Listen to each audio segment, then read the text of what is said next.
Kung pupunta ka ng Mahayay, Laguna, itong lugar na ito ang wag na wag mong kalilimutang pasyalan. Ganitong kaganda ang falls na makikita mo, hindi malayo ang lakad, masarap at malamig ang tubig. At the same time, budget friendly. Madali lang puntahan ang lugar na ito. Dahil nasa boundary nga lang ito ng Lukban at Mahayhay. Isa lang naman ito sa kilalang tourist attraction sa lugar nila. 6 AM to 5 PM nga lang pwedeng maligo dito. Kaya mas magandang pumunta ka ng maaga. Pero sa mga katulad namin na 5 PM na nakarating sa lugar na ito, ay pwede naman kayo mag-check-in ng mga room. 600 pesos lang ang room na nakuha namin dito. Malinis at makakatulog ka naman ng komportable. Gumising ka na lang ng maaga para ma-enjoy mo ang falls. 20 pesos naman ang aming entrance fee pagpasok ng barangay.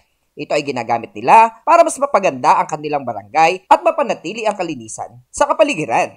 Masarap ang tubig dito kasi galing mismo sa bukal. May part na mababaw at may part din na malalim. Sobrang lamig nga ng tubig dito. Parang nilagyan na ng yelo. Kaya kung lasing ka, sure ako pag ahon mo, hulas ka na. Maganda itong puntahan kasi hindi tulad ng ibang falls. Dito, lalakad ka lang ng kaunti, nandun ka na agad. Pagdating mo sa mismong falls, ay mamamangha ka talaga sa likha ng Panginoon. Grabe ang ganda at napakasarap ng simoy ng hangin. May-enjoy mo talaga ang ganda ng kalikasan. Bumili ka na ng pagkain sa taas ng lugar na ito bago ka bumaba dahil walang bilihang malapit sa falls. Bawal din ang overnight sa lugar na ito at ang pagkakaalam ko, bawal din mag-inom dito. Ito nga pala ang Taytay Falls na matatagpuan sa boundary ng Mahayhay at Laguna. Sure ako na babalik ulit ako dito. Oh, baka naman i-share mo pa. Kita-kita ulit tayo sa susunod na episode.